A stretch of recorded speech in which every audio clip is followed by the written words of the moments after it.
Hello friends, कैसे हैं आप सब। उम्मीद करता हूँ आप सब अच्छे होंगे और आपकी स्टडी बिल्कुल अच्छी चल रही होगी। तो आज की इस वीडियो में डिस्कस करेंगे डीआरडीओ के 1 घंटे में 100+ क्वेश्चंस को डिस्कस करेंगे, जो कि जितनी भी सारी इसमें क्वेश्चंस हैं वो सभी आपके एग्जाम के पॉइंट ऑफ व्यू से बहुत ही ज़्यादा इंपॉर्टेंट रहने वाला है और ये क्विक रिविज़न रहने वाला है। और ये पार्ट 9 रहने वाला है और इसके पहले मैंने 8 पार्ट दे रखा है। अगर आप लोगों ने इन सभी वीडियो को नहीं देखा है तो जाकर देख सकते हैं, प्लेलिस्ट में इसका वीडियो आपको मिल जाएगा। और ये जो वीडियो है वो turner, welder, fitter, machinist, plumber trades के लिए है। और फ्रेंड्स, अगर आपको फ्री पीडीएफ चाहिए तो आप हमारे टेलीग्राम को ज्वाइन कर सकते हैं। टेलीग्राम का लिंक इसी वीडियो के नीचे डिस्क्रिप्शन में मिल जाएगा, वहाँ से जाकर ज्वाइन कर सकते हैं।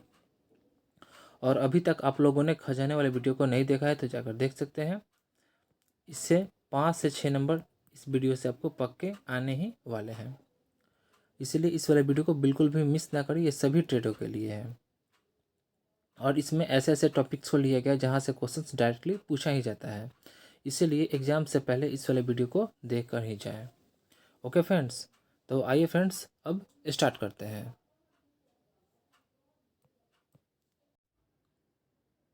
तो प्रैक्टिस सेट फर्स्ट को डिस्कस करेंगे, जिसमें कि टर्नर, वेल्डर, फीटर, मशीनिस्ट और प्लम्बर के क्वेश्चंस रहने वाले हैं।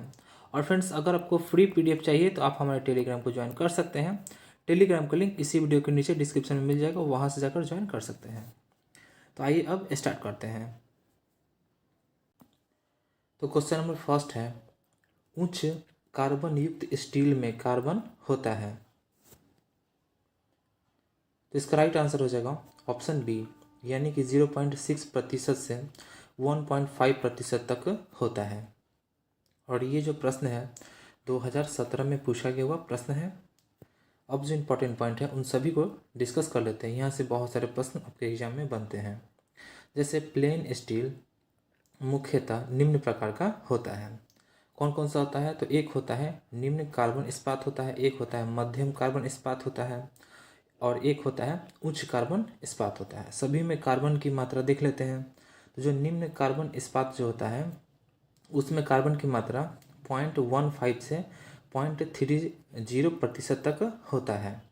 और जो मध्यम जो कार्बन इस्पात जो होता है इसमें कार्बन की मात्रा कितना होता है? तो इसमें होता है 0.30 से 0.80% तक होता है। अगला है उच्च जो कार्बन इस्पात है, इसमें 0.80 से 1.5% तक होता है। इसलिए ऑप्शन के अनुसार जो इसका लगभग में जो आंसर होगा वो इसका राइट आंसर हो जाएगा ऑप्शन बी हो जाएगा। आप ऐसा बिल्कुल भी ना देखें कि उच्च कार्बन युक्त स्टील है तो ये इसका मान इतना दिया गया है, तो इसमें इसमें 0.6% दिया गया है, यानी कि इन ऑप्शंस में से इससे जो करीब है वही आपका राइट आंसर हो जाएगा। तो आई होप यहाँ तक आपको समझ में आ गया होगा। अब अगला क्वेश्चन डिस्कस कर लेते हैं। अगला क्वेश्चन है क्वेश्चन नंबर सेकंड, होलो पंच का प्रयोग करते हैं। तो इसका राइट आंसर हो जाएगा ऑप्शन बी, यानी कि पतली सीटों से वाशर काटने के लिए होलो पंच का प्रयोग करते हैं। और ये जो प्रश्न है 2014 में पूछा गया हुआ प्रश्न है। अब जो इम्पोर्टेंट पॉइंट है उन सभी को डिस्कस कर लेते हैं। जैसे होलो पंच का प्रयोग मुलायम सीट यानी कि सॉफ्ट सीट में सुराख काटने तथा वाशर काटने के लिए किया जाता है। यह अंदर से खोखली, यानी कि नाम से ही पता चल रहा है हॉलो यानी खोखली, तो ये अंदर से खोखली होती है। इसके पॉइंट को कठोर तथा टेम्पर की जाती है। अगला क्वेश्चन है क्वेश्चन नंबर थर्ड, निहाई निम्नलिखित कार्य में प्रयोग की जाती है। तो इसका राइट आंसर हो जाएगा ऑप्शन ए, यानी कि फोर्जिंग में प्रयोग की जाती है। और ये जो प्रश्न है 2015 में पूछा गया हुआ प्रश्न है। अब जो इम्पोर्टेंट पॉइंट है उन सभी को डिस्कस कर लेते हैं। जैसे निहाई यानी कि एनविल, यह एक ब्लॉक होता है जिस पर गर्म जॉब को रखकर फॉर्जिंग क्रियाएं की जाती हैं। अगला है एनविल, यानी कि निहाई के भाग के नाम दिए गए हैं। अब देख लेते हैं कौन कौन से है। तो एक होता है फेस होता है, एक बीक होता है, एक पूंछ होता है, एक ऑब्सेंटिक ब्लॉक होता है, और एक होता है हार्डी होल होता है, एक राउंड होल होता है। अगला क्वेश्चन है क्वेश्चन नंबर 4। बड़ी बियरिंग को स्क्रैपिंग के लिए कौन सा स्क्रैपर प्रयोग होता है? तो इसका राइट आंसर हो जाएगा ऑप्शन डी, यानी कि 2 हैंड स्क्रैपर। और ये जो प्रश्न है 2015 में पूछा गया प्रश्न है। अब जो इम्पोर्टेंट जो पॉइंट है उन सभी को डिस्कस कर लेते हैं। यहाँ से बहुत सारे प्रश्न बनते हैं, जैसे 2 हैंडल स्क्रैपर के बारे में। तो इसका प्रयोग बड़ी बियरिंग बॉक्स एवं बड़ी सतहों की स्क्रैपिंग करने के लिए किया जाता है। अर्धगोल यानी कि हाफ राउंड तथा त्रिकोणीय स्क्रैपर की अपेक्षा इससे शीघ्रतापूर्वक एवं अच्छी स्क्रैपिंग होती है। अगला क्वेश्चन है question number 5। Master surface plate की शुद्धता है? तो इसका राइट आंसर हो जाएगा ऑप्शन सी, यानी कि 0.00001 इंच है। और ये जो प्रश्न है 2013 में पूछा गया हुआ प्रश्न है। अब जो इम्पोर्टेंट जो पॉइंट है उन सभी को डिस्कस कर लेते हैं। जैसे मास्टर सरफेस प्लेट की शुद्धता 0.00001 इंच होती है। अगला है इस प्रकार की सरफेस प्लेट की शुद्धता इंस्पेक्शन सरफेस प्लेट की अपेक्षा बहुत अधिक होती है। इनका प्रयोग इंस्पेक्शन सरफेस प्लेट को चेक करने के लिए किया जाता है। अगला क्वेश्चन है क्वेश्चन नंबर 6। एक माइक्रोमीटर में मिलीमीटर यानी कि पैमाने इस पर चिन्हित होते हैं। तो इसका राइट आंसर हो जाएगा ऑप्शन ए, यानी कि बैरल पर। और ये जो प्रश्न है 2015 में पूछा गया हुआ प्रश्न है। अब जो इम्पोर्टेंट पॉइंट है उन सभी को डिस्कस कर लेते हैं। जैसे एक माइक्रोमीटर में मिलीमीटर पैमाना बैरल पर चिन्हित होता है। अगला क्वेश्चन है क्वेश्चन नंबर 7। माइक्रोमीटर में जब धनात्मक त्रुटि होती है तब, तो इसका राइट आंसर हो जाएगा ऑप्शन सी, यानी कि थिम्बल की जीरो स्लीव की डेटम लाइन से पीछे होती है। और ये जो प्रश्न है 2014 में भी पूछा गया प्रश्न है और 2007 में भी पूछा गया हुआ प्रश्न है, यानी कि रिपीट हुआ प्रश्न है। ये बहुत ही ज़्यादा इम्पॉर्टेंट है। अब जो इम्पोर्टेंट पॉइंट है उसको भी डिस्कस कर लेते हैं। जैसे माइक्रोमीटर में धनात्मक त्रुटि होती है जब थिम्बल की जीरो स्लीव की डेटम लाइन के पीछे हो। अगला क्वेश्चन है क्वेश्चन नंबर 8। माइक्रोमीटर में ऋणात्मक त्रुटि जब होती है तब, तो इसका राइट आंसर हो जाएगा ऑप्शन बी, यानी कि थिम्बल की जीरो बैरल या स्लीव की जीरो या डेटम लाइन से आगे होती है। और ये जो प्रश्न है 2013 में पूछा गया हुआ प्रश्न है। अब जो इम्पोर्टेंट पॉइंट है उसको भी डिस्कस कर लेते हैं। जैसे थिम्बल की जीरो बैरल या स्लीव के डेटम लाइन से आगे होना ही माइक्रोमीटर में ऋणात्मक त्रुटि होती है। अगला क्वेश्चन है क्वेश्चन नंबर 9। एक वर्नियर के सूक्ष्म समायोजन पेंच यानी कि फाइन एडजस्टिंग स्क्रू का उपयोग किसके लिए किया जाता है? तो इसका राइट आंसर हो जाएगा ऑप्शन सी, यानी कि सटीक माप के लिए, यानी कि सटीक माप लेने के लिए। और ये जो प्रश्न है 2019 में सेकंड शिफ्ट में पूछा गया हुआ प्रश्न है। अब जो इम्पोर्टेंट पॉइंट है उसको भी डिस्कस कर लेते हैं। जैसे एक वर्नियर कैलिपर के सूक्ष्म समायोजन पेंच यानी कि फाइन एडजस्टिंग स्क्रू का प्रयोग सटीक माप लेने के लिए किया जाता है। अगला क्वेश्चन है question number 10। Vernier height gauge के किस हिस्से पर मुख्य स्केल डिवीजन अंशांकित होते हैं? तो इसका राइट आंसर हो जाएगा ऑप्शन डी, यानी कि बीम पर अंशांकित होते हैं। और ये जो प्रश्न है 2019 में सेकंड शिफ्ट में पूछा गया हुआ प्रश्न है। अब जो इम्पोर्टेंट पॉइंट है इन सभी को डिस्कस कर लेते हैं। यहाँ से बहुत सारे प्रश्न बनते हैं। जैसे वर्नियर हाइट गेज के बीम हिस्से पर मुख्य स्केल डिवीजन अंशांकित होते हैं। अगला इसका पॉइंट है यह वर्नियर के सिद्धांत पर कार्य करता है। अगला इसका पॉइंट है इस यंत्र का उपयोग अवयव की ऊंचाई मापने एवं जॉब पर यथार्थ चिन्ह करने के लिए किया जाता है। अगला क्वेश्चन है क्वेश्चन नंबर 11। सेल्फ स्टार्टर का पिनियर गियर किससे मैच होता है? तो इसका राइट आंसर हो जाएगा ऑप्शन बी, यानी कि क्रैक गियर से मैच होता है। और ये जो प्रश्न है 2014 में पूछा गया प्रश्न है। अब जो इम्पोर्टेंट जो पॉइंट है उन सभी को डिस्कस कर लेते हैं। जैसे सेल्फ स्टार्टर का पिनियर गियर क्रैक गियर के साथ मैच करता है। अगला क्वेश्चन है क्वेश्चन नंबर 12। इग्निशन सर्किट में प्रयुक्त विद्युत तारों का रंग होता है।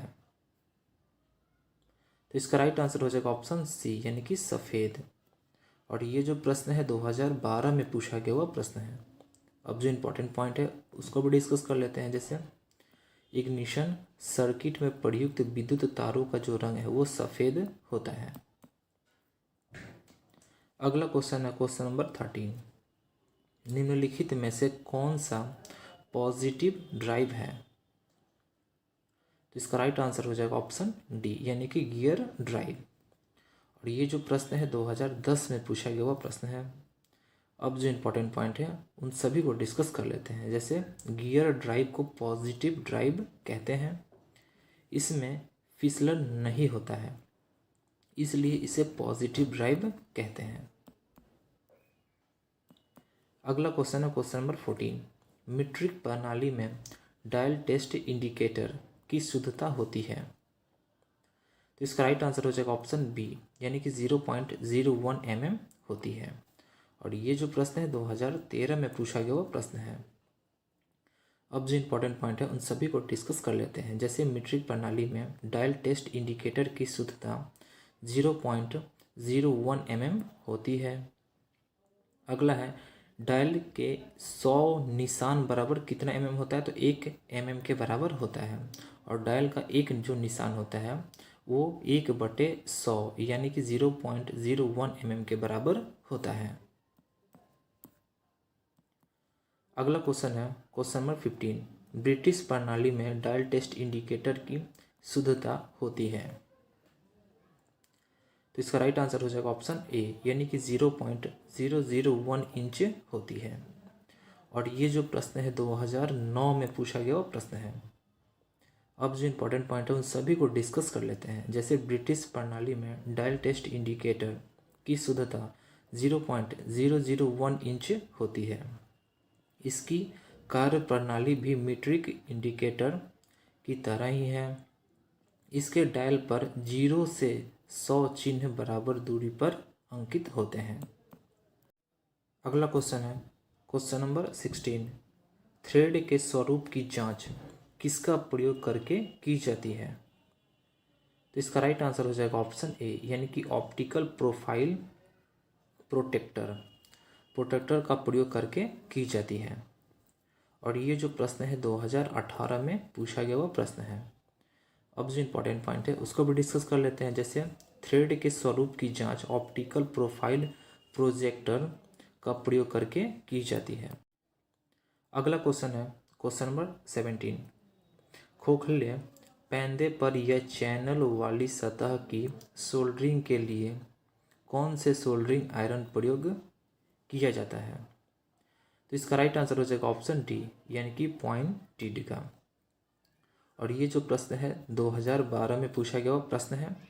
अब जो इम्पोर्टेंट पॉइंट है उसको भी डिस्कस कर लेते हैं। जैसे खोखले पैंदे पर या चैनल वाली सतह की सोल्डरिंग के लिए पॉइंटेड सोल्डरिंग आयरन प्रयोग किया जाता है। अगला क्वेश्चन है क्वेश्चन नंबर 18। इलेक्ट्रोड का प्रयोग कौन सी वेल्डिंग विधि में किया जाता है? तो इसका राइट आंसर हो जाएगा ऑप्शन ए, यानी कि आर्क वेल्डिंग में किया जाता है। और ये जो प्रश्न है 2014 में पूछा गया हुआ प्रश्न है। अब जो इम्पोर्टेंट पॉइंट है उसको भी डिस्कस कर लेते हैं। जैसे इलेक्ट्रोड का प्रयोग आर्क वेल्डिंग विधि में की जाती है। अब आर्क वेल्डिंग के बारे में डिस्कस कर लेते हैं। जैसे बिजली के इलेक्ट्रोडों के मध्य वायु में उत्पन्न किया गया इलेक्ट्रॉनों का विसर्जन वेल्डिंग आर्क कहलाता है। अगला क्वेश्चन है क्वेश्चन नंबर 19। दो प्लेटों के किनारों को एक दूसरे पर चढ़ाकर बने जोड़ को क्या कहते हैं? तो इसका राइट आंसर हो जाएगा ऑप्शन बी, यानी कि लैप जॉइंट कहते हैं। और ये जो प्रश्न है 2016 में पूछा गया हुआ प्रश्न है। अब जो इम्पोर्टेंट पॉइंट है उसको भी डिस्कस कर लेते हैं। जैसे दो प्लेटों को एक दूसरे के ऊपर चढ़ाकर जोड़ने को लैप जॉइंट कहते हैं। अगला क्वेश्चन है क्वेश्चन नंबर 20। वेल्डिंग कार्य में किस मोटाई की प्लेट पर लैप जॉइंट प्रयुक्त किए जाते हैं? तो इसका राइट आंसर हो जाएगा ऑप्शन ए, यानी कि 3 mm से कम। और ये जो प्रश्न है 2016 में पूछा गया हुआ प्रश्न है। अब जो इम्पोर्टेंट पॉइंट है उन सभी को डिस्कस कर लेते हैं। जैसे लैप जोड़ के बारे में डिस्कस कर लेते हैं। तो 3 mm से कम प्लेट को एक दूसरे के ऊपर चढ़ाकर यानी कि ओवरलैप्ड जोड़ लगाया जाता है, तो उस जोड़ को लैप जोड़ कहा जाता है। यह जोड़ सबसे आसान जोड़ होता है। अब हम प्रैक्टिस सेट सेकंड को डिस्कस करेंगे। तो इसमें टर्नर, वेल्डर, फिटर, मशीनिस्ट और प्लम्बर के क्वेश्चंस रहने वाले हैं। तो आइए अब स्टार्ट करते हैं। तो क्वेश्चन नंबर फर्स्ट है, किलक द्वारा निर्मित जोड़ों में संधिरोधन यानी कि कॉकिंग तथा फुलरिंग की प्रक्रिया जोड़ों को बनाने के लिए की जाती है। तो इसका राइट आंसर हो जाएगा ऑप्शन सी, यानी कि रिसाव रहित। और ये जो प्रश्न है 2019 में पूछा गया हुआ प्रश्न है, थर्ड शिफ्ट में। अब जो इम्पोर्टेंट जो पॉइंट है उन सभी को डिस्कस कर लेते हैं। जैसे रिवेटन द्वारा निर्मित जोड़ों में कॉकिंग तथा फुलरिंग की प्रक्रिया जोड़ों को रिसाव रहित बनाने के लिए की जाती है। अगला क्वेश्चन है question number second, rivet set का प्रयोग किया जाता है।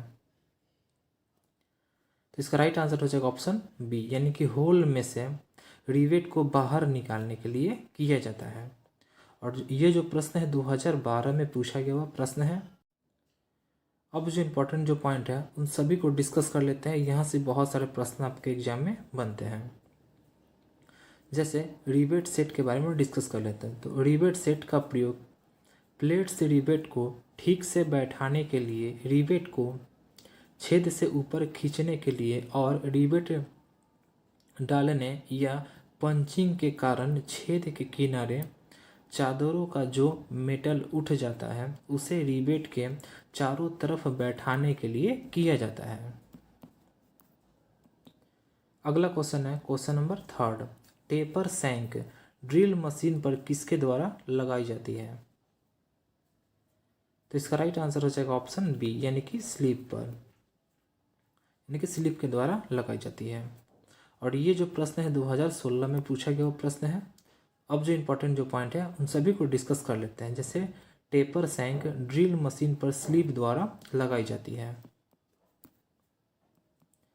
अगला क्वेश्चन है question number fourth, angle plate में झिरियाँ कटी होती है, इन्हें इसलिए बनाया जाता है। तो इसका राइट आंसर हो जाएगा ऑप्शन बी, यानी कि जॉब को नट बोल्ट द्वारा क्लैम्प करने के लिए।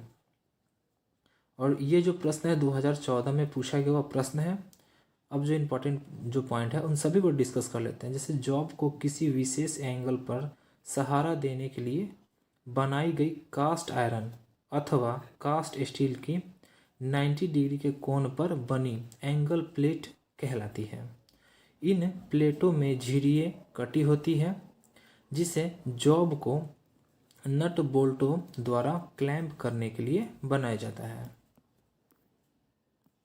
अगला क्वेश्चन है क्वेश्चन नंबर 5, क्रॉस कट छेनी कितने कोण पर फॉर्ज की जाती है?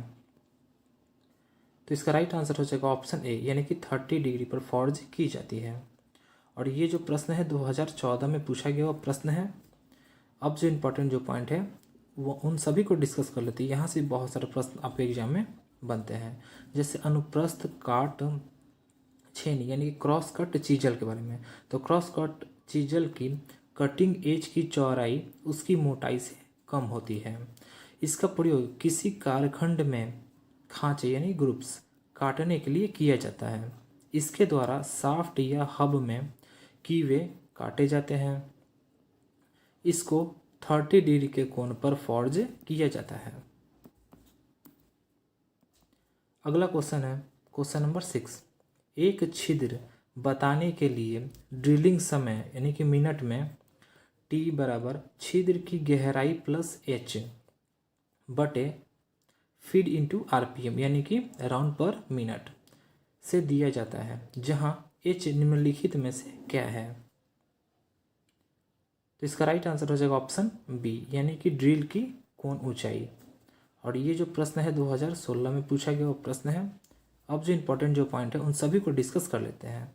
जैसे टी बराबर क्या है तो समय मिनट में, एच क्या है तो एच बराबर ड्रिल की कोण ऊंचाई, और आरपीएम क्या है तो चक्कर पर मिनट, और आरपीएम का फुल फॉर्म क्या होता है तो राउंड पर मिनट होता है।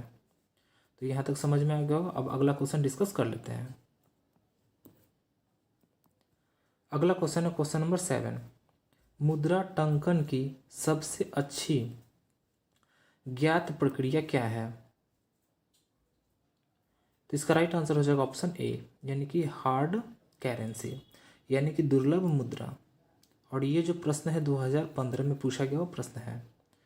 अब जो इम्पोर्टेंट पॉइंट है उन सभी को डिस्कस कर लेते हैं। जैसे मुद्रा टंकन की सबसे अच्छी दुर्लभ मुद्रा प्रक्रिया है। अगला क्वेश्चन है question number 8। Serrated shaft fit होती है। तो इसका राइट आंसर हो जाएगा ऑप्शन बी यानी कि ऑटोमोबाइल उद्योग में फिट होती है। और ये जो प्रश्न है 2014 में पूछा गया वो प्रश्न है। अब जो इम्पोर्टेंट पॉइंट है उन सभी को डिस्कस कर लेते हैं। जैसे सेरेटेड शाफ्ट का प्रयोग अधिकतर ऑटोमोबाइल में पावर को ट्रांसमिशन के लिए किया जाता है। अगला क्वेश्चन है क्वेश्चन नंबर 9। वायर स्प्रिंग का प्रयोग किया जाता है। तो इसका राइट आंसर हो जाएगा ऑप्शन ए यानी कि ढक्कनों को सही स्थिति में रखने के लिए किया जाता है। और ये जो प्रश्न है 2014 में पूछा गया वो प्रश्न है। अब जो इम्पोर्टेंट पॉइंट है उन सभी को डिस्कस कर लेते हैं। यहाँ से बहुत सारे प्रश्न बनते हैं। जैसे वायर स्प्रिंग के बारे में डिस्कस करते हैं। तो इस स्प्रिंग का प्रयोग पार्ट के कवर या ढक्कनों को पोजीशन में सेट रखने के लिए किया जाता है। जब कवर को अलग करने की आवश्यकता होती है तो इस स्प्रिंग को रिलीज करने के लिए कवर को हटाया जाता है। अगला क्वेश्चन है क्वेश्चन नंबर 10। ऑफिस टेबल की सामान्य ऊंचाई।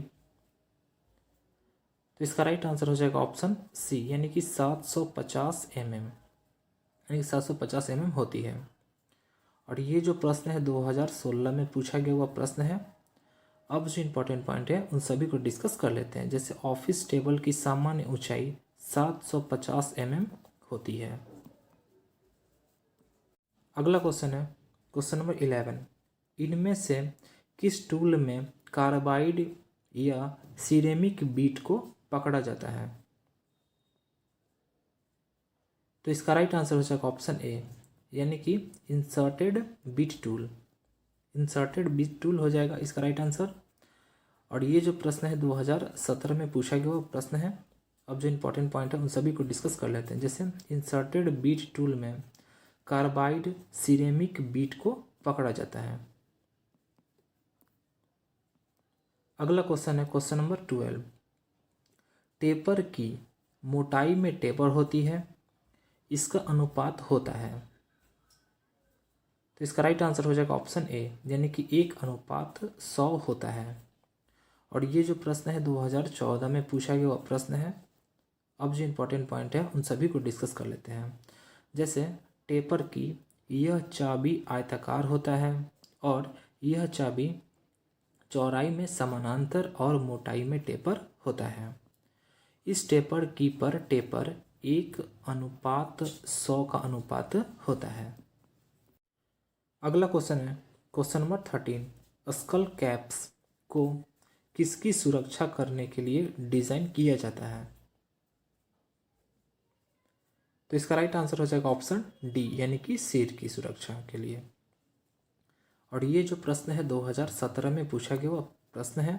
अब जो इम्पोर्टेंट पॉइंट है उसको भी डिस्कस कर लेते हैं। जैसे स्कल कैप्स को सिर की सुरक्षा करने के लिए डिज़ाइन किया जाता है। अगला क्वेश्चन है क्वेश्चन नंबर 14, काटने की गति किस पर निर्भर नहीं करती। तो इसका राइट आंसर हो जाएगा ऑप्शन ए, यानी कि सामग्री की लंबाई पर। और ये जो प्रश्न है 2017 में पूछा गया हुआ प्रश्न है। अब जो इम्पोर्टेंट पॉइंट है उन सभी को डिस्कस कर लेते हैं। जैसे काटने की गति छेद के आकार, उपकरण सामग्री तथा कार्य सामग्री पर निर्भर करती है। काटने की गति सामग्री की लंबाई पर निर्भर नहीं करती है। अगला क्वेश्चन है क्वेश्चन नंबर 15, आइसोमेट्रिक दृश्य दिखाता है। तो इसका राइट आंसर हो जाएगा ऑप्शन डी, यानी कि 3 साइड्स ऑफ जॉब, यानी कि जॉब की 3 भुजाएं को। और ये जो प्रश्न है 2019 में पूछा गया वो प्रश्न है। अब जो इम्पोर्टेंट जो पॉइंट है उन सभी को डिस्कस कर लेते हैं। जैसे सममितीय दृश्य में वस्तु या जॉब की तीनों भुजाओं या बीमाओं को एक ही दृश्य में दिखाया जाता है। इसकी संदर्भ रेखाएं आपस में 120 पर होती है, जबकि क्षैतिज से 30 डिग्री पर आनत होती है। अगला क्वेश्चन है क्वेश्चन नंबर 16, कोई भी वस्तु जिसे ऊर्ध्वाधर समतल यानी कि VP यानी कि वर्टिकल प्लेन के पीछे और क्षैतिज समतल यानी कि HP यानी कि हॉरिजॉन्टल प्लेन के नीचे रखा जाता है वह निम्न में होती है। तो इसका राइट आंसर हो जाएगा ऑप्शन बी, यानी कि थर्ड क्वाड्रेंट यानी कि तृतीय चतुर्थांश में। और ये जो प्रश्न है 2019 में पूछा गया प्रश्न है। अब जो इम्पोर्टेंट जो पॉइंट है उन सभी को डिस्कस कर लेते हैं। जैसे यदि कोई वस्तु ऊर्ध्वाधर तल यानी कि VP के पीछे तथा क्षैतिज तल यानी HP के नीचे स्थित हो तो वह तृतीय चतुर्थांश में स्थित होता है। अगला क्वेश्चन है क्वेश्चन नंबर 17, बेल्ट ड्राइव में स्लिप का दोष होता है, इससे क्या प्रभाव होता है। तो इसका राइट आंसर हो जाएगा ऑप्शन सी, यानी कि दोनों पुलियों का गति अनुपात अलग अलग होता है। और ये जो प्रश्न है 2013 में पूछा गया हुआ प्रश्न है।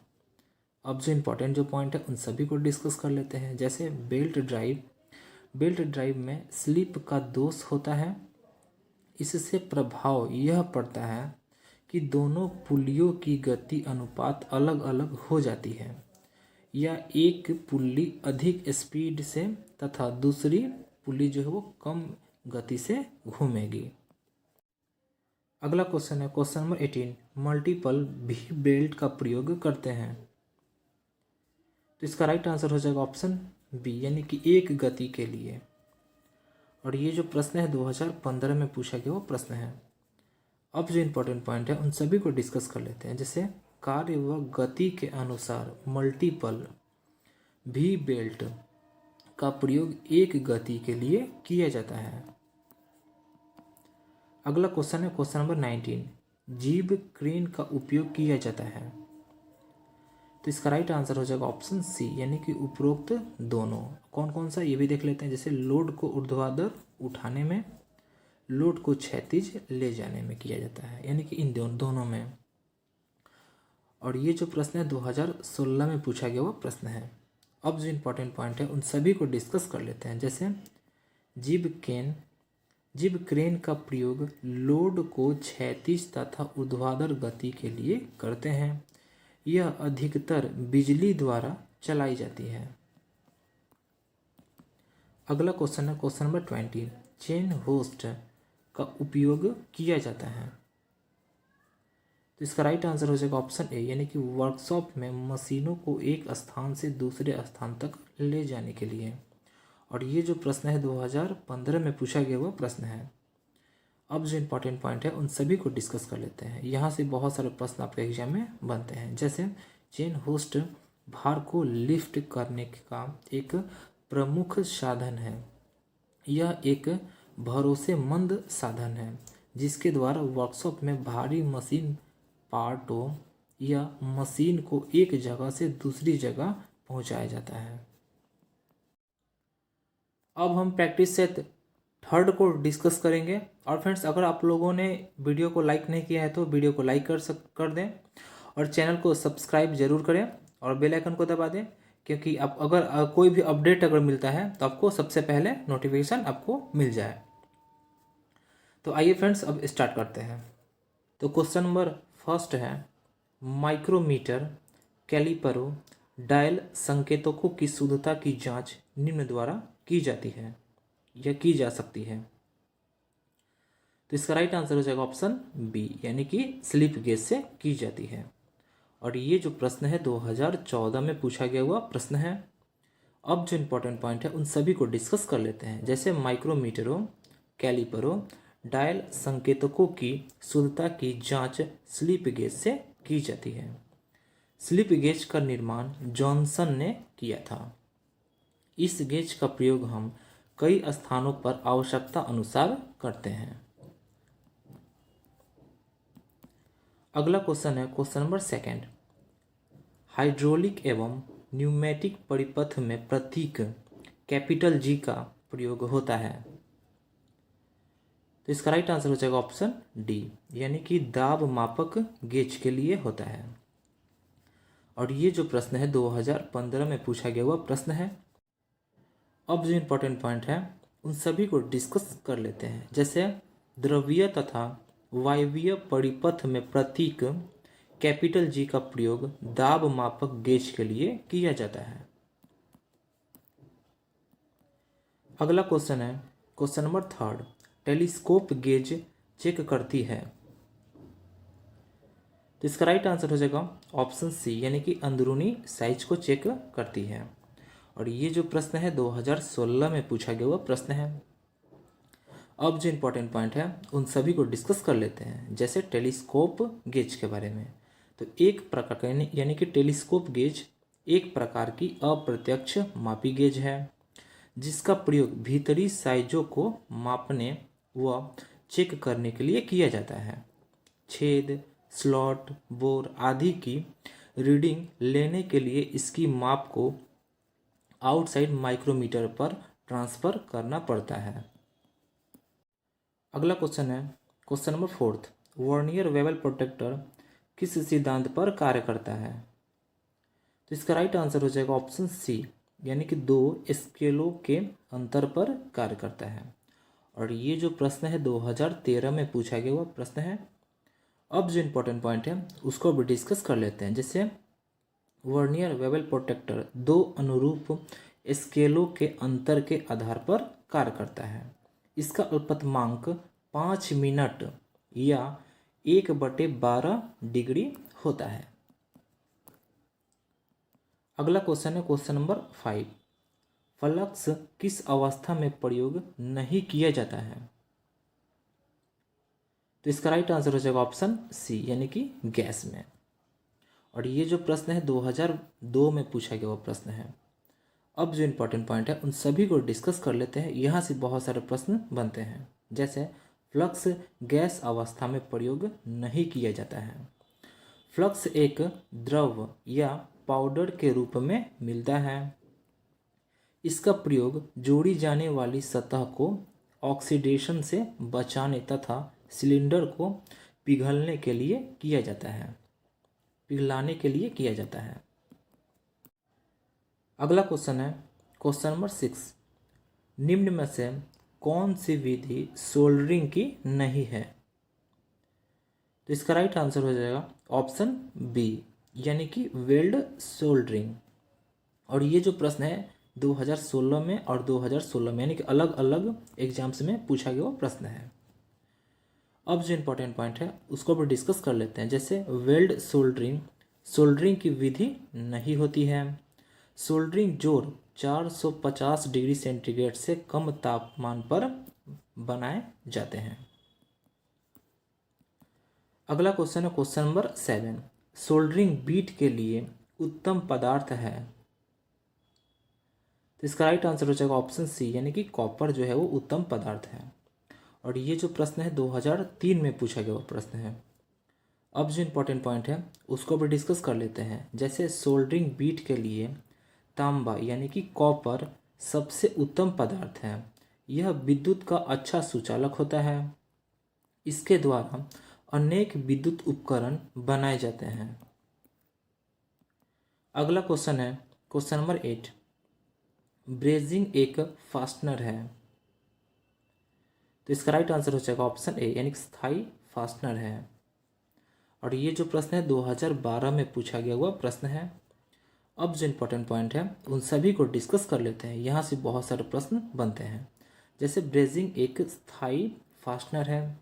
ब्रेजिंग की जाने वाली धातु या पार्ट्स की सतह पूरी तरह से साफ होनी चाहिए। अगला है पिघले हुए ब्रेजिंग एलॉय को पूरे जोर पर अच्छी तरह फैलाना चाहिए। अगला क्वेश्चन है क्वेश्चन नंबर 9। वेल्डर गुणवत्ता परीक्षण किसके सत्यापन के लिए है। तो इसका राइट आंसर हो जाएगा ऑप्शन ए यानी कि वेल्डर की निपुणता के लिए। और ये जो प्रश्न है 2016 में पूछा गया वो प्रश्न है।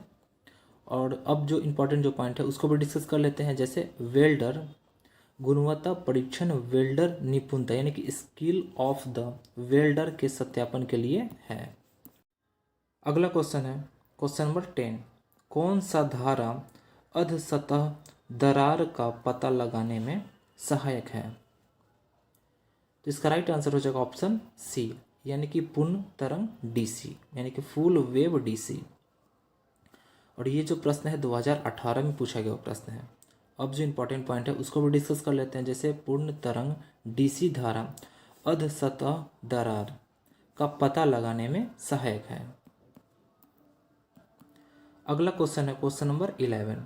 धातु वायर पर फ्लक्स की परत को कहते हैं। तो इसका राइट आंसर हो जाएगा ऑप्शन डी यानी कि उसे इलेक्ट्रोड्स कहते हैं। और ये जो प्रश्न है 2017 में पूछा गया वो प्रश्न है। अब जो इम्पोर्टेंट जो पॉइंट है उन सभी को डिस्कस कर लेते हैं। जैसे गैस वेल्डिंग में एक मेटल वायर जो फ्लक्स से लेपित होता है उसे इलेक्ट्रोड कहते हैं। इलेक्ट्रोड का प्रयोग वेल्डिंग जोर बनाने में किया जाता है। अगला क्वेश्चन है क्वेश्चन नंबर 12। वेल्डिंग के लिए विद्युत ऊर्जा कैसे प्राप्त की जाती है। तो इसका राइट आंसर हो जाएगा ऑप्शन डी यानी कि उपरोक्त सभी में। अब देख लेते हैं कौन कौन सा। तो पहला है शंट जनरेटर, दूसरा है ट्रांसफार्मर के द्वारा भी, अगला है रेक्टिफायर के द्वारा भी यानी कि इन तीनों के द्वारा। और ये जो प्रश्न है 2003 में पूछा गया वो प्रश्न है। अब जो इम्पोर्टेंट पॉइंट है उन सभी को डिस्कस कर लेते हैं। यहाँ से बहुत सारे प्रश्न बनते हैं। जैसे वेल्डिंग के लिए विद्युत ऊर्जा जनरेटर सेट, ट्रांसफार्मर सेट तथा रेक्टिफायर सेट तीनों के द्वारा प्राप्त की जा सकती है जो निम्न है। जैसे डीसी जनरेटर सेट तो इसकी जो दक्षता जो होती है वो 60% तक होती है। ये दो प्रकार के होते हैं। कौन कौन से होते हैं। एक होता है मोटर जनरेटर सेट होता है, दूसरा होता है इंजन जनरेटर सेट होता है। अगला क्वेश्चन है question number 13। Dissolve acetylene gas cylinder का रंग कैसा होता है। तो इसका राइट आंसर हो जाएगा ऑप्शन डी यानी कि मैरून कलर का होता है यानी कि मैरून रंग का होता है। और ये जो प्रश्न है 2017 में पूछा गया वो प्रश्न है। अब जो इम्पोर्टेंट पॉइंट है उन सभी को डिस्कस कर लेते हैं। जैसे डिसॉल्व एसिटिलीन गैस सिलेंडर का रंग मैरून होता है। इस सिलेंडर में लेफ्ट हैंड थ्रेड कटे होते हैं। इनमें एक गलन प्लग लगा होता है जिसका जो तापमान होता है वो 104 डिग्री सेंटीग्रेड होता है। अगला क्वेश्चन है क्वेश्चन नंबर 14। वेल्डिंग करते समय व्यक्ति को किसका प्रयोग करना चाहिए। तो इसका राइट आंसर हो जाएगा ऑप्शन डी यानी कि डार्क ग्लास शील्ड का प्रयोग करना चाहिए। और ये जो प्रश्न है 2020 में पूछा गया वो प्रश्न है फर्स्ट शिफ्ट में। अब जो इम्पोर्टेंट जो पॉइंट है उन सभी को डिस्कस कर लेते हैं। जैसे वेल्डिंग करते समय व्यक्ति को डार्क ग्लास शील्ड का प्रयोग करना चाहिए। अगला क्वेश्चन है क्वेश्चन नंबर 15। थर्मिट वेल्डिंग है एक प्रकार का, तो इसका राइट आंसर हो जाएगा ऑप्शन सी, यानी कि फ्यूजन वेल्डिंग है। यानी कि जो थर्मिट वेल्डिंग है वो कैसा है, तो फ्यूजन वेल्डिंग है। और ये जो प्रश्न है 2015 में पूछा गया वो प्रश्न है। अब जो इंपॉर्टेंट पॉइंट है उन सभी को डिस्कस कर लेते हैं। जैसे थर्मिट वेल्डिंग एक प्रकार का फ्यूजन वेल्डिंग है। फ्यूजन वेल्डिंग के अंतर्गत बेस मेटल तथा फिलर रॉड दोनों पिघलाकर आपस में मिलकर एक वेल्ड बनाते हैं। अगला क्वेश्चन है क्वेश्चन नंबर 16। प्रतिशत से अधिक वेल्डिंग क्षमता होती है, तो इसका राइट आंसर हो जाएगा ऑप्शन डी, यानी कि इनमें से कोई नहीं। अब आइए फ्रेंड्स, जो इंपॉर्टेंट जो पॉइंट है उन सभी से आपको ये क्लियर हो जाएगा। और ये जो प्रश्न है 2005 में पूछा गया प्रश्न है। अब आइए डिस्कस कर लेते हैं। जैसे प्रतिशत से अधिक वेल्डिंग क्षमता किसी की नहीं होती है। एसिटिलीन वेल्डिंग, आर्क वेल्डिंग तथा ब्रेजिंग में सबसे अधिक क्षमता आर्क वेल्डिंग की होती है। अगला क्वेश्चन है क्वेश्चन नंबर 17। ढलवा लोहे के ब्रेज वेल्डन में आधार धातु के तापमान तक तापित किया जाता है, तो इसका राइट आंसर हो जाएगा ऑप्शन बी, यानी कि 650 डिग्री सेंटीग्रेड के तापमान तक तापित किया जाता है। और ये जो प्रश्न है 2017 में पूछा गया वो प्रश्न है। अब जो इंपॉर्टेंट पॉइंट है उसको भी डिस्कस कर लेते हैं। जैसे ढलवा लोहे के ब्रेज वेल्डन में आधार धातु को 650 डिग्री सेंटीग्रेड के तापमान तक तापित किया जाता है। अगला क्वेश्चन है क्वेश्चन नंबर 18। निम्नलिखित पदार्थों में से कौन सा अतप्त वेल्डन के लिए अनुकूल नहीं है, तो इसका राइट आंसर हो जाएगा ऑप्शन बी, यानी कि स्टील। और ये जो प्रश्न है 2018 में पूछा गया प्रश्न है। अब जो इंपॉर्टेंट पॉइंट है उसको भी डिस्कस कर लेते हैं। जैसे इस्पात यानी कि स्टील अतप्त वेल्डन यानी कि कोल्ड वेल्डिंग के लिए अनुकूल नहीं है। अगला क्वेश्चन है क्वेश्चन नंबर 19। वायुमंडलीय दाब को मापने में किस यंत्र का उपयोग किया जाता है, तो इसका राइट आंसर हो जाएगा ऑप्शन बी, यानी कि बैरोमीटर का। और ये जो प्रश्न है 2014 में पूछा गया प्रश्न है। अब जो इंपॉर्टेंट पॉइंट है उन सभी को डिस्कस कर लेते हैं। जैसे वायुमंडलीय दाब को मापने में बैरोमीटर का उपयोग किया जाता है। हाइग्रोमीटर से वायु की जो है आर्द्रता उसको मापी जाती है। मैनोमीटर से गैसों का दाब मापा जाता है तथा जो हाइड्रोजोमीटर होता है उससे द्रवों का जो अपेक्षित जो घनत्व है उसको मापा जाता है। तो आई होप यहाँ तक आपको क्लियर हो गया होगा। अब अगला क्वेश्चन डिस्कस कर लेते हैं। अगला क्वेश्चन है क्वेश्चन नंबर 20। GTAW के लिए कार्यरत टॉर्च का नोजल हिस्सा किससे बनाया जाता है, तो इसका राइट आंसर हो जाएगा ऑप्शन बी, यानी कि सिरेमिक से बनाया जाता है। और ये जो प्रश्न है 2016 में पूछा गया प्रश्न है। अब जो इंपॉर्टेंट पॉइंट है उसको भी डिस्कस कर लेते हैं। जैसे GTAW के लिए कार्यरत टॉर्च का नोजल हिस्सा सिरेमिक से बनाया जाता है। अब हम प्रैक्टिस सेट 4 को डिस्कस करेंगे, जिसमें कि टर्नर, वेल्डर, फिटर, मशीनिस्ट और प्लम्बर के क्वेश्चंस रहने वाले हैं। तो आइए फ्रेंड्स अब स्टार्ट करते हैं। तो क्वेश्चन नंबर फर्स्ट है, एक कार्बुरन यानी कि कार्बोराइजिंग ज्वाला द्वारा आपूर्ति किया गया कार्बन वेल्ड को बनाता है, तो इसका राइट आंसर हो जाएगा ऑप्शन डी, यानी कि कठोर व भंगुर यानी कि हार्ड एंड ब्रिटल बनाता है। और ये जो प्रश्न है 2016 में पूछा गया वह प्रश्न है। अब जो इम्पोर्टेंट पॉइंट है उन सभी को डिस्कस कर लेते हैं। जैसे एक कार्बुरन यानी कि कार्बोराइजिंग ज्वाला द्वारा आपूर्ति किया गया कार्बन वेल्ड को कठोर व भंगुर बनाता है। अगला क्वेश्चन है क्वेश्चन नंबर 2। पिग आयरन है, तो इसका राइट आंसर हो जाएगा ऑप्शन ए, यानी कि लोहे का अशुद्ध रूप। यानी कि जो पिग आयरन होता है वो लोहे का कैसा रूप होता है, तो अशुद्ध रूप होता है। और ये जो प्रश्न है ये 2017 में पूछा गया वो प्रश्न है। अब जो इम्पोर्टेंट पॉइंट है उन सभी को डिस्कस कर लेते हैं। यहाँ से बहुत सारे प्रश्न आपके एग्जाम में बनते हैं। जैसे पिग आयरन लोहे का अशुद्ध रूप होता है। पिग आयरन में कार्बन की मात्रा लगभग 3 से 5% तक होती है। अगला इसका पॉइंट है, पिग आयरन को धमन भट्ठी में लोहे के अयस्क द्वारा बनाया जाता है। अगला क्वेश्चन है क्वेश्चन नंबर 3। ढलवा लोहा का रंग है, यानी कि जो कास्ट आयरन जो होता है इसका जो रंग होता है वो कौन सा रंग का होता है कास्ट आयरन। तो इसका राइट आंसर हो जाएगा ऑप्शन सी, यानी कि ब्लैक, यानी कि काला। और ये जो प्रश्न है 2017 में पूछा गया हुआ प्रश्न है। अब जो इम्पोर्टेंट पॉइंट है, यहाँ से बहुत सारे प्रश्न आपके एग्जाम में बनते हैं, इन सभी को डिस्कस कर लेते हैं। जैसे ढलवा लोहा ब्लैक कलर का होता है, इसमें कार्बन की जो मात्रा होती है लगभग 2 से 4.5% होती है। यह संपीड़न में अधिक भार सहन कर सकती है तथा यह भंगुर होता है। अगला क्वेश्चन है क्वेश्चन नंबर 4। उच्च कार्बन युक्त स्टील में कार्बन होता है। तो इसका राइट आंसर हो जाएगा ऑप्शन बी, यानी कि 0.6% से 1.5% तक होता है।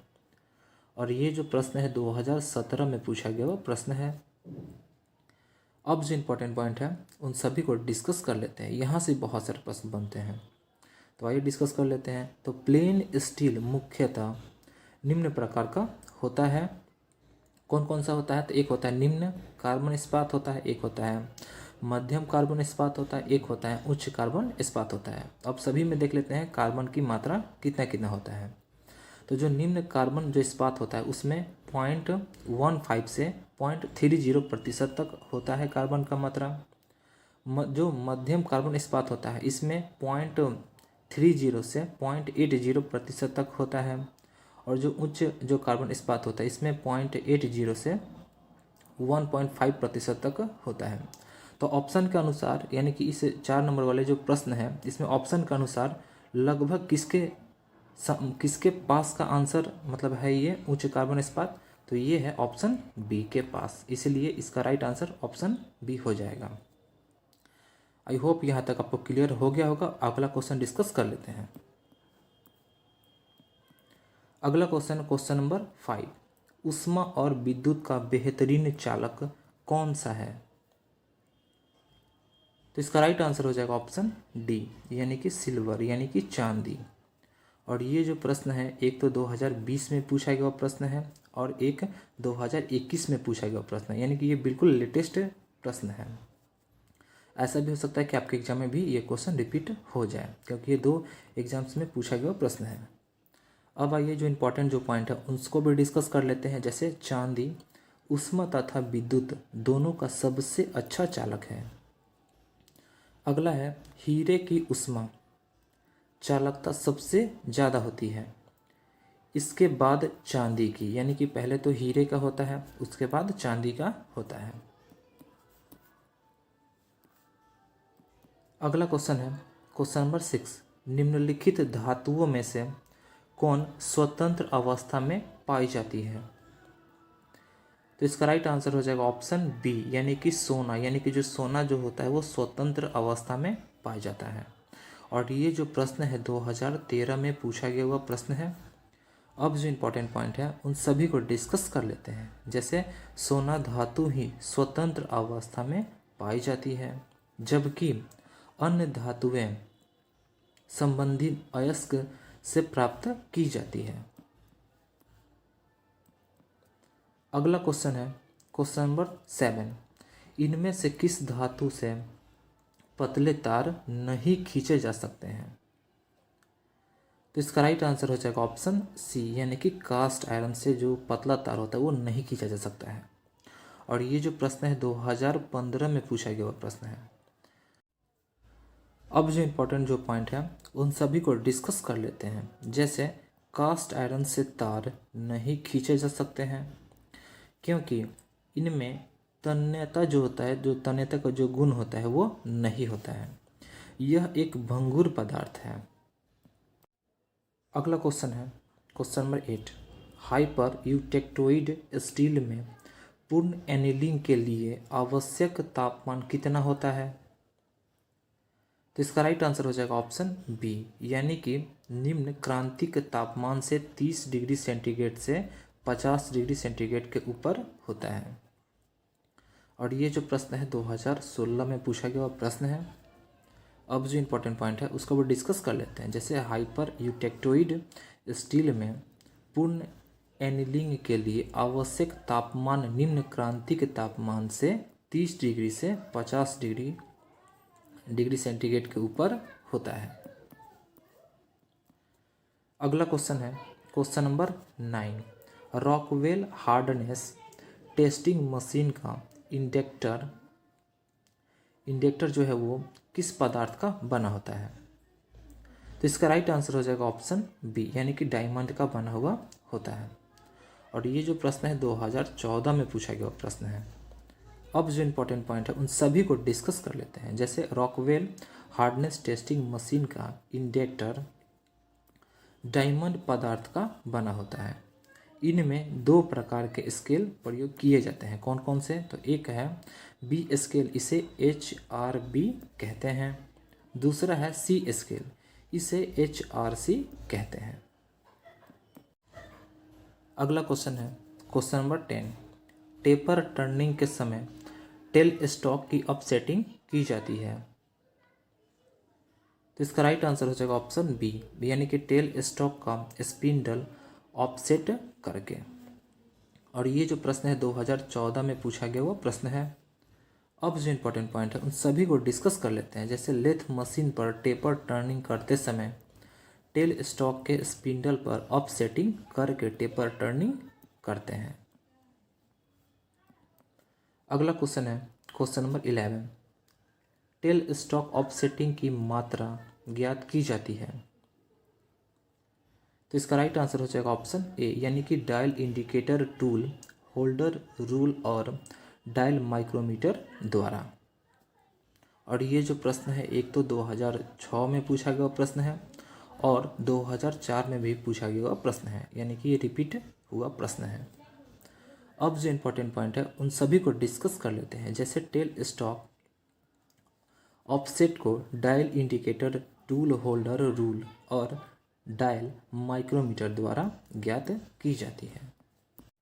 अगला क्वेश्चन है क्वेश्चन नंबर 12। काटते समय छीलन अपखंडों का निर्माण किस पर आधारित होता है? तो इसका राइट आंसर हो जाएगा ऑप्शन डी, यानी कि उपकरण का रेखन कोण पर आधारित होता है। और ये जो प्रश्न है 2018 में पूछा गया प्रश्न है। अब जो इम्पोर्टेंट पॉइंट है उसको भी डिस्कस कर लेते हैं। जैसे काटते समय छीलन अपखंडों का निर्माण उपकरण का रेखन कोण पर आधारित होता है।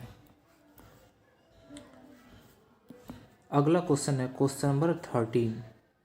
व्यापक रूप से उपयोग किए जाने वाले रुक्षण औजार का कर्तन जो एज होता है वो कितना कोण है? तो इसका राइट आंसर हो जाएगा ऑप्शन डी, यानी कि 60 डिग्री है। किसका? तो रुक्षण औजार का कर्तन एज। और ये जो प्रश्न है 2015 में पूछा गया प्रश्न है।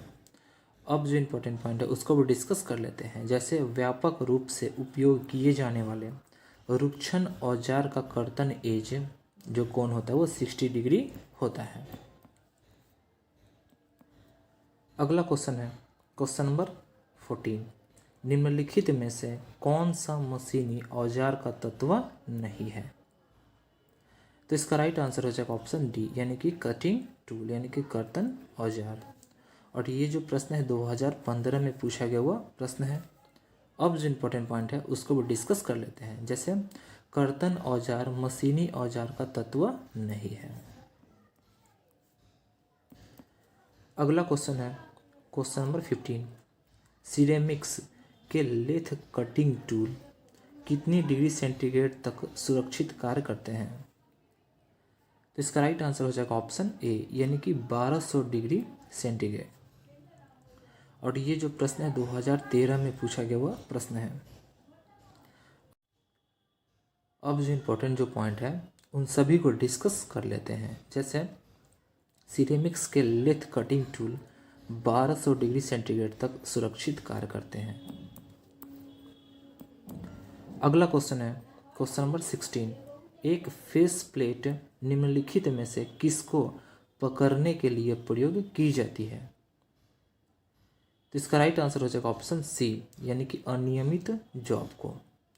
और ये जो प्रश्न है 2006 में पूछा गया हुआ प्रश्न है। अब जो इम्पोर्टेंट पॉइंट है उसको भी डिस्कस कर लेते हैं। जैसे अनियमित जॉब को पकड़ने के लिए फेस प्लेट का प्रयोग किया जाता है। अगला क्वेश्चन है क्वेश्चन नंबर 17।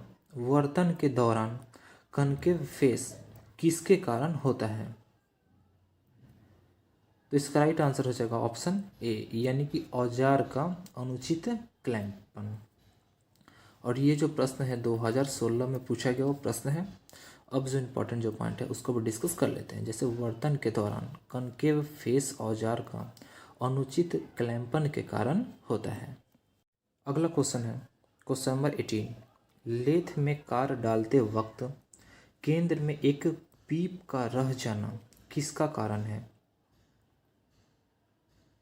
तो इसका राइट आंसर हो जाएगा ऑप्शन डी, यानी कि औजार का केंद्र में न होने का कारण है, यानी कि न होने का कारण होता है। और ये जो प्रश्न है 2016 में पूछा गया वो प्रश्न है। अब जो इम्पोर्टेंट पॉइंट है उसको भी डिस्कस कर लेते हैं। जैसे लेथ में जॉब को डालते वक्त औजार का जो केंद्र होता है, यानी कि औजार का केंद्र में सेट ना होने के कारण केंद्र में पीप रह जाता है। अगला क्वेश्चन है क्वेश्चन नंबर 19। एक ही औजार से प्रवेधन एवं काउंटर सिंकिंग संयुक्त प्रचालन को कहते हैं। तो इसका राइट आंसर हो जाएगा ऑप्शन ए, यानी कि सेंटर ड्रिलिंग कहते हैं। और ये जो प्रश्न है 2016 में पूछा गया हुआ प्रश्न है। अब जो इम्पोर्टेंट जो पॉइंट है उसको भी डिस्कस कर लेते हैं। जैसे एक ही औजार से प्रवेधन एवं काउंटर सिंकिंग के संयुक्त प्रचालन को केंद्र प्रवेधन कहते हैं। अगला क्वेश्चन है क्वेश्चन नंबर 20। किसके जरिए ड्रिलिंग मशीन के स्पिंडल पर ड्रिल चक्र आसंजित किया जाता है? तो इसका राइट आंसर हो जाएगा ऑप्शन ए, यानी कि बाहरी धुरा, यानी कि आर्बर। और ये जो प्रश्न है एक तो 2016 में पूछा गया प्रश्न है और 2015 में भी पूछा गया हुआ प्रश्न है। अब जो इम्पोर्टेंट पॉइंट है उसको भी डिस्कस कर लेते हैं। जैसे बाहरी धुरा यानी कि आर्बर के जरिए ड्रिलिंग मशीन के स्पिंडल पर ड्रिल चक को फीड यानी कि फिट आसंजित किया जाता है। अब हम प्रैक्टिस सेट 5 को डिस्कस करेंगे, जिसमें कि टर्नर, वेल्डर, फीटर, मशीनिस्ट और प्लम्बर के क्वेश्चंस रहने वाले हैं। और फ्रेंड्स, अगर आपको फ्री पीडीएफ चाहिए तो आप हमारे टेलीग्राम को ज्वाइन कर सकते हैं। टेलीग्राम का लिंक इसी वीडियो के नीचे डिस्क्रिप्शन में मिल जाएगा, वहाँ से जाकर ज्वाइन कर सकते हैं। तो आइए फ्रेंड्स अब स्टार्ट करते हैं। तो क्वेश्चन नंबर फर्स्ट है, निम्नलिखित में कौन मिश्रण इकोनॉमिकल मिश्रण कहलाता है? तो इसका राइट आंसर हो जाएगा ऑप्शन डी, यानी कि 16:1 से 18:1 तक क्या कहलाता है? तो इकोनॉमिकल मिश्रण कहलाता है। और ये जो प्रश्न है 2016 में पूछा गया हुआ प्रश्न है। अब जो इम्पोर्टेंट पॉइंट है उसको भी डिस्कस कर लेते हैं। जैसे इकोनॉमिकल मिश्रण का अनुपात 16:1 से 18:1 तक होता है। अगला क्वेश्चन है क्वेश्चन नंबर 2। टेपर रीमर का क्या उद्देश्य है? तो इसका राइट आंसर हो जाएगा ऑप्शन बी, यानी कि टेपर छिद्र को परिष्कृत करना, यही इसका उद्देश्य है। और ये जो प्रश्न है 2019 में फर्स्ट शिफ्ट में पूछा गया हुआ प्रश्न है। अब जो इम्पोर्टेंट पॉइंट है उसको भी डिस्कस कर लेते हैं। जैसे टेपर रीमर का उद्देश्य बड़ा छिद्र को परिष्कृत करने के लिए किया जाता है। अगला क्वेश्चन है क्वेश्चन नंबर 3। हस्त रीमर यानी कि हैंड रीमर को छिद्र में किसके द्वारा ले जाया जाता है? तो इसका राइट आंसर हो जाएगा ऑप्शन बी, यानी कि लंबा टेपर लीड। और ये जो प्रश्न है 2019 में पूछा गया वो प्रश्न है। अब जो इम्पोर्टेंट पॉइंट है उन सभी को डिस्कस कर लेते हैं। यहाँ से भी बहुत सारे प्रश्न आपके एग्जाम में बनते हैं। जैसे हस्त रिमर को छिद्र में लंबा टेपर लीड के द्वारा ले जाया जाता है। अगला इसका पॉइंट है अधिकांश हैंड रिमर दाएं हाथ की ओर से कर्तन यानी कि कटिंग करने वाले होते हैं। अगला क्वेश्चन है क्वेश्चन नंबर 4, रिमर को फिनिश्ड छिद्र से हमेशा हटाया जाता है। तो इसका राइट आंसर हो जाएगा ऑप्शन ए, यानी कि ड्रिल दबाव को हटाकर हमेशा हटाया जाता है। और ये जो प्रश्न है 2017 में पूछा गया हुआ प्रश्न है। अब जो इम्पोर्टेंट पॉइंट है उन सभी को डिस्कस कर लेते हैं। जैसे रिमर को फिनिश्ड छिद्र से हमेशा ड्रिल दबाव को हटाकर हटाया जाता है। अगला क्वेश्चन है क्वेश्चन नंबर 5, ड्रिलिंग के बाद होता है। तो इसका राइट आंसर हो जाएगा ऑप्शन ए, यानी कि रिमिंग, यानी कि जो रिमिंग होता है वो ड्रिलिंग के बाद होता है। और ये जो प्रश्न है 2017 में पूछा गया हुआ प्रश्न है। अब जो इम्पोर्टेंट पॉइंट है उसको भी डिस्कस कर लेते हैं। जैसे लैपिंग, रिमिंग तथा बोरिंग द्वारा सतह को परिशुद्ध व सही माप प्रदान किया जाता है। अगला क्वेश्चन है क्वेश्चन नंबर 6, भाप से हाथ अधिक जलता है अपेक्षाकृत उबालते जल से, क्योंकि। तो इसका राइट आंसर हो जाएगा ऑप्शन ए, यानी कि भाप में गुप्त ऊष्मा होती है इसीलिए। और ये जो प्रश्न है 2015 में पूछा गया हुआ प्रश्न है। अगला क्वेश्चन है क्वेश्चन नंबर 7, निम्न में से किसके द्वारा अधिक गंभीर ज्वालक पैदा होता है। तो इसका राइट आंसर हो जाएगा ऑप्शन बी, यानी कि भाप से। और ये जो प्रश्न है 2013 में पूछा गया हुआ प्रश्न है। अब जो इम्पोर्टेंट पॉइंट है उन सभी को डिस्कस कर लेते हैं।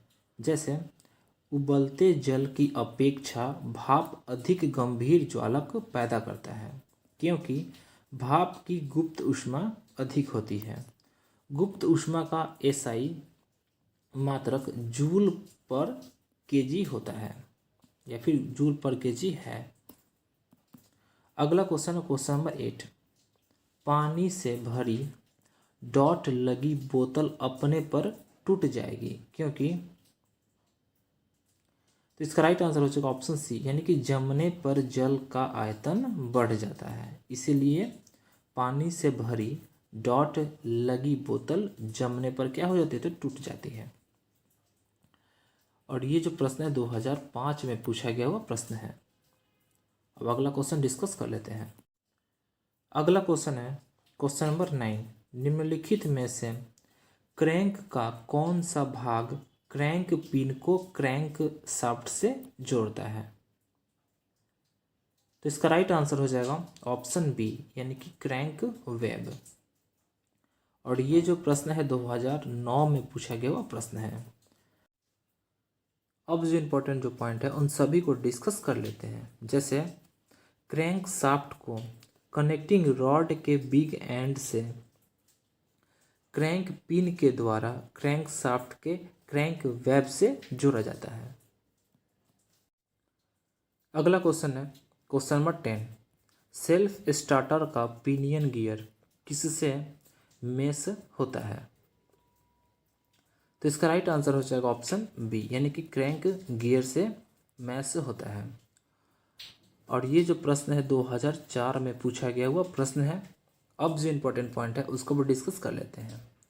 जैसे सेल्फ स्टार्टर का पिनियन गियर क्रैंक शाफ्ट के गियर से मैश करता है, जिसके कारण इंजन सेल्फ स्टार्ट हो जाता है। अगला क्वेश्चन है क्वेश्चन नंबर 11, इंजन सिलेंडर की फिनिशिंग के लिए कौन सा टूल प्रयोग होता है। तो इसका राइट आंसर हो जाएगा ऑप्शन बी, यानी कि होनिंग स्टिक। और ये जो प्रश्न है 2015 में पूछा गया हुआ प्रश्न है। अब जो इम्पोर्टेंट पॉइंट है उसको भी डिस्कस कर लेते हैं। जैसे engine cylinder, bearing bore, pin hole आदि की फिनिशिंग के लिए होनिंग टूल का प्रयोग होता है। अगला क्वेश्चन है क्वेश्चन नंबर 12।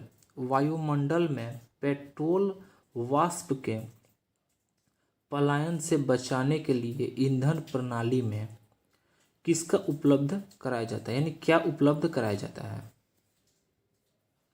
तो इसका राइट आंसर हो जाएगा ऑप्शन डी, यानी कि कैनिस्टर उपलब्ध कराया जाता है। और ये जो प्रश्न है 2016 में पूछा गया हुआ प्रश्न है। अब जो इम्पोर्टेंट पॉइंट है उसको भी डिस्कस कर लेते हैं। जैसे वायुमंडल में पेट्रोल वाष्प के पलायन को बचाने के लिए ईंधन प्रणाली में कैनिस्टर उपलब्ध कराया जाता है। अगला क्वेश्चन है क्वेश्चन नंबर 13। डीजल इंजन प्रणाली में CRDI है, तो इसका राइट आंसर हो जाएगा ऑप्शन ए, यानी कि कॉमन रेल डायरेक्ट इजेक्शन। यानी कि C4 क्या होगा, तो C4 हो जाएगा कॉमन, R4 क्या हो जाएगा, तो रेल हो जाएगा, D4 क्या हो जाएगा, तो डायरेक्ट हो जाएगा, I4 क्या हो जाएगा, तो इजेक्शन हो जाएगा। और ये जो प्रश्न है 2019 में सेकंड शिफ्ट में पूछा गया वो प्रश्न है। अब जो इम्पोर्टेंट पॉइंट है उन सभी को डिस्कस कर लेते हैं। जैसे डीजल ईंधन प्रणाली में कॉमन रेल डायरेक्ट इजेक्शन का प्रयोग किया जाता है। अगला क्वेश्चन है क्वेश्चन नंबर 14। हवा और पेट्रोल का निम्नलिखित में कौन मिश्रण का अनुपात आइडियल स्पीड की ठीक मात्रा का मिश्रण है। तो इसका राइट आंसर हो जाएगा ऑप्शन ए, यानी कि 10:1 से 11:1 तक। और ये जो प्रश्न है 2016 में पूछा गया वो प्रश्न है। अब जो इम्पोर्टेंट पॉइंट है उसको भी डिस्कस कर लेते हैं। जैसे हवा और पेट्रोल का मिश्रण का अनुपात 10:1 से 11:1 आइडियल स्पीड की ठीक मात्रा का मिश्रण है। अगला क्वेश्चन है क्वेश्चन नंबर 15। मौसम से होने वाली परेशानी को दूर करने के लिए कार्बोरेटरों में क्या लगते हैं। तो इसका राइट आंसर हो जाएगा ऑप्शन बी, यानी कि क्लाइमेटिक कंट्रोल डिवाइस लगा होता है या फिर लगाते हैं। और ये जो प्रश्न है 2016 में पूछा गया हुआ प्रश्न है। अब जो इम्पोर्टेंट पॉइंट है उसको भी डिस्कस कर लेते हैं। जैसे मौसम से होने वाली परेशानी को दूर करने के लिए कार्बोरेटरों में क्लाइमेटिक कंट्रोल डिवाइस लगाते हैं। अगला क्वेश्चन है क्वेश्चन नंबर 16। पेट्रोल इंजेक्शन के निम्नलिखित में से कौन से लाभ है। तो इसका राइट आंसर हो जाएगा ऑप्शन डी, यानी कि इनमें से सभी। अब देख लेते हैं कौन कौन सा है। तो अधिक पावर प्राप्त होती है, दूसरा है पेट्रोल की खपत जो है वो कम होती है, अगला है इंडक्शन मैनिफोल्ड हीटिंग की ज़रूरत नहीं पड़ती, यानी कि ये तीनों। अब देख लेते हैं ये कब पूछा गया प्रश्न है। तो 2016 में पूछा गया प्रश्न है।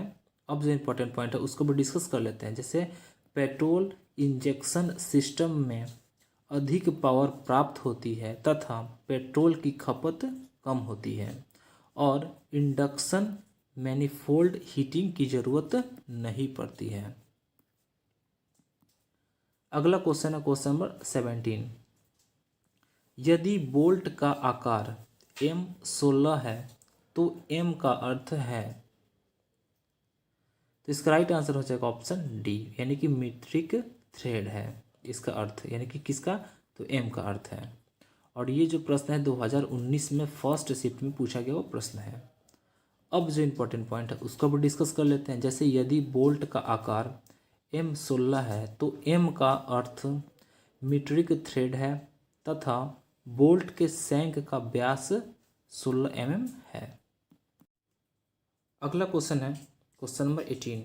यदि बोल्ट का आकार M30 है इसका मतलब, तो इसका राइट आंसर हो जाएगा ऑप्शन ए, यानी कि व्यास 30 mm और मीट्रिक थ्रेड। और ये जो प्रश्न है 2019 में पूछा गया वो प्रश्न है। अब जो इम्पोर्टेंट पॉइंट है उसको भी डिस्कस कर लेते हैं। जैसे यदि बोल्ट का आकार M30 है इसका मतलब है कि जो इसका व्यास है वो कितना है, तो 30 mm और थ्रेड जो है वो मीट्रिक थ्रेड है। तो आई होप यहाँ तक आपको समझ में आ गया होगा। अब अगला क्वेश्चन डिस्कस कर लेते हैं। तो अगला क्वेश्चन है क्वेश्चन नंबर 19। किस तरह का बोल्ट ज़्यादातर इस्तेमाल होता है? तो इसका राइट आंसर हो जाएगा ऑप्शन सी, यानी कि हेक्सागोनल बोल्ट्स ज़्यादातर इस्तेमाल होता है। और ये जो प्रश्न है 2017 में पूछा गया वो प्रश्न है। अब जो इम्पोर्टेंट पॉइंट है उसको भी डिस्कस कर लेते हैं। जैसे हेक्सागोनल बोल्ट का प्रयोग ज़्यादातर होता है क्योंकि इसका हेड हेक्सागोनल होता है, जिससे इसकी पकड़ अच्छी होती है। अगला क्वेश्चन है क्वेश्चन नंबर 20।